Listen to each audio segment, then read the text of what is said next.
Assalamualaikum warahmatullahi wabarakatuh.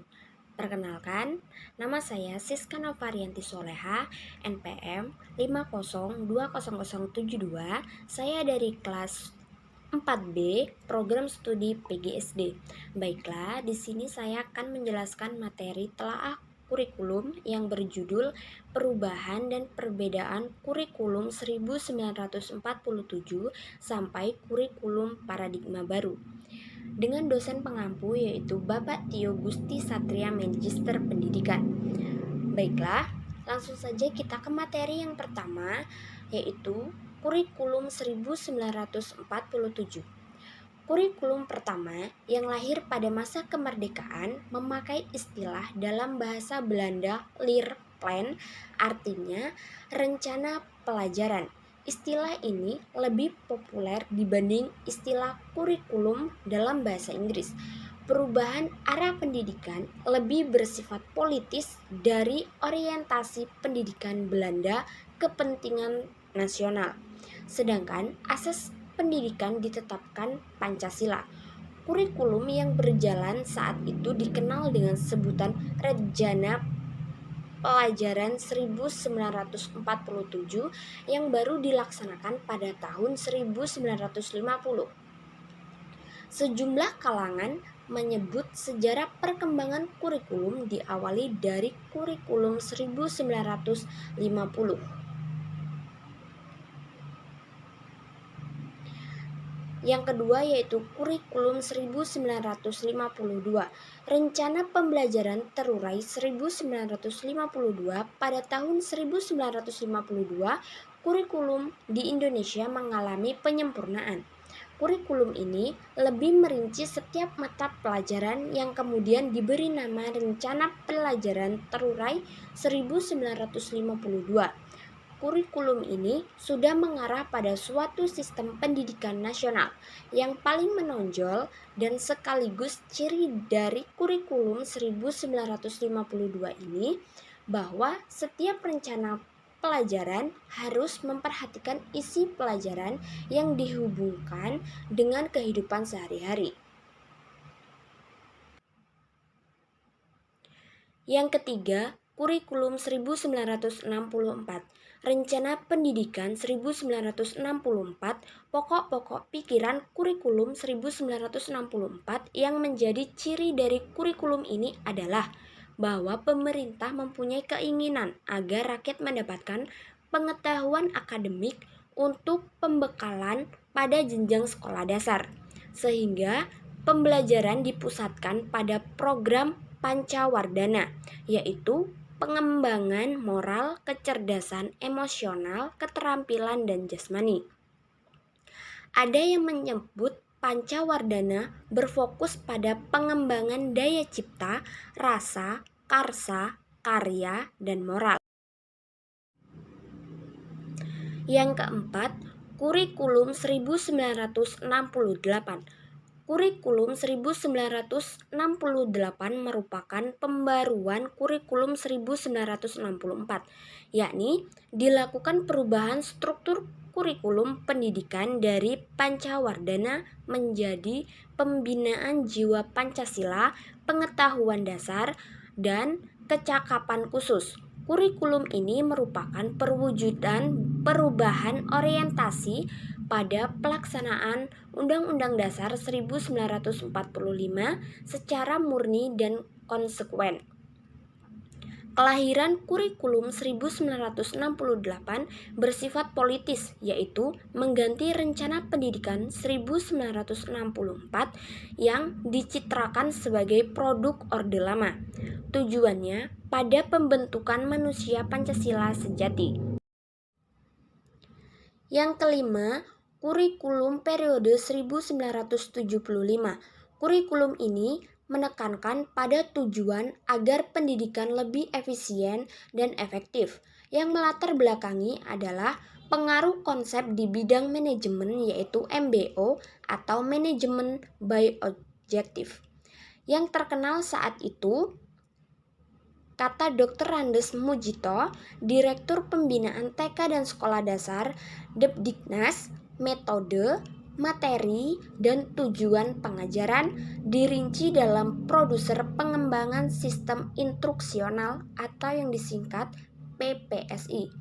Zaman ini dikenal istilah satuan pelajaran, yang rencana pelajaran setiap satu bahasan. 6. Kurikulum 1984.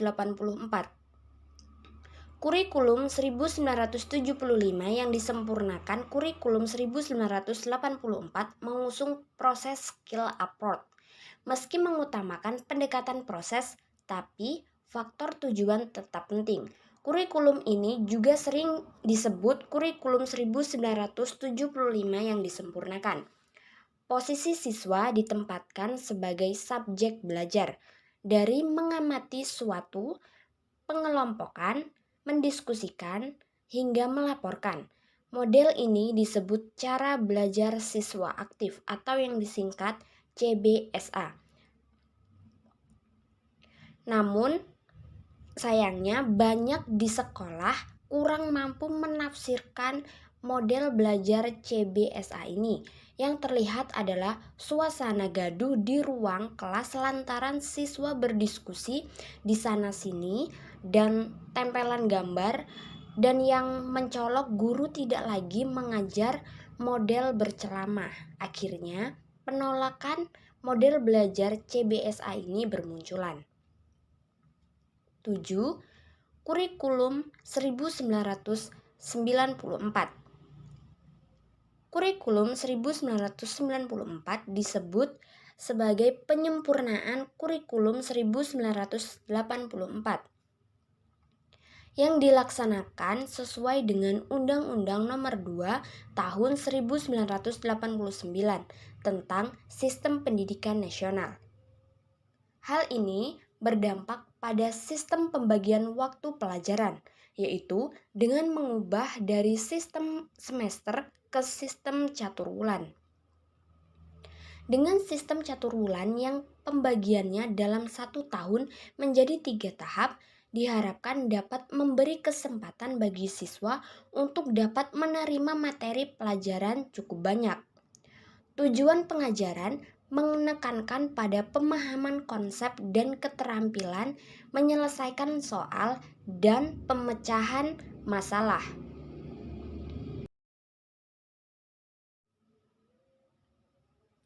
8. Kurikulum 2004 atau kurikulum berbasis kompetensi. Kurikulum 2004 disebut juga kurikulum berbasis kompetensi. Suatu program pendidikan berbasis kompetensi harus mengandung 3 unsur pokok, yaitu pemilihan kompetensi yang sesuai, spesifikasi indikator-indikator evaluasi untuk menentukan keberhasilan pencapaian kompetensi, dan pengembangan pembelajaran. Ciri-ciri KBK sebagai berikut: menekankan pada ketercapaian kompetensi siswa baik secara individual maupun klasikal, berorientasi pada hasil belajar dan keberagaman. 9. Kurikulum periode KTSP atau kurikulum tingkat satuan pelajaran. Awal 2006, uji coba KBK dihentikan. Muncullah KTSP, disusun oleh Badan Standar Nasional Pendidikan yang selanjutnya ditetapkan oleh Menteri Pendidikan Nasional melalui Peraturan Menteri Pendidikan Nasional Nomor 22, 23, dan 24 Tahun 2006. Menurut Undang-Undang Nomor 24 Tahun 2006 Pasal 1 Ayat 15, kurikulum tingkat satuan pendidikan adalah kurikulum operasional yang disusun oleh dan dilaksanakan di masing-masing satuan pendidikan. Jadi, penyusunan KTSP dilakukan oleh satuan pendidikan dengan memperhatikan standar kompetensi serta kompetensi dasar yang dikembangkan oleh Badan Standar Nasional Pendidikan. Di samping itu, pengembangan KTSP harus disesuaikan dengan kondisi satuan pendidikan, potensi dan karakteristik daerah serta peserta didik. penyusunan kurikulum tingkat satuan pendidikan pada jenjang pendidikan dasar dan menengah berpedoman pada panduan yang disusun oleh BSNP, di mana panduan tersebut berisi sekurang-kurangnya model-model kurikulum tingkat satuan pendidikan pada jenjang pendidikan dasar dan menengah. 10. Kurikulum periode 2013. Kurikulum 2013 merupakan penyempurnaan, modifikasi, dan pemutakhiran dari kurikulum sebelumnya. Kurikulum 2013 diluncurkan secara resmi pada tanggal 15 Juli 2013. Sesuatu yang baru tentunya mempunyai perbedaan yang baru dengan yang lama. Yang terakhir yaitu kurikulum paradigma baru. Pada tahun 2021 sudah dirancang kurikulum paradigma baru. Pelaksanaannya untuk sekolah penggerak kelas 10 sudah melaksanakan kurikulum paradigma baru ini. Sementara kelas 11 dan kelas 12 masih tetap menggunakan kurikulum K13. Secara umum, struktur kurikulum paradigma baru dibagi menjadi 2 bagian. Yang pertama, kegiatan ekstrakurikuler berupa tatap muka dalam kelas, dan yang kedua, kegiatan proyek. Kegiatan proyek dilakukan untuk mencapai profil pelajar Pancasila. Baiklah, cukup sekian yang dapat saya jelaskan. Saya akhiri. Wassalamualaikum warahmatullahi wabarakatuh.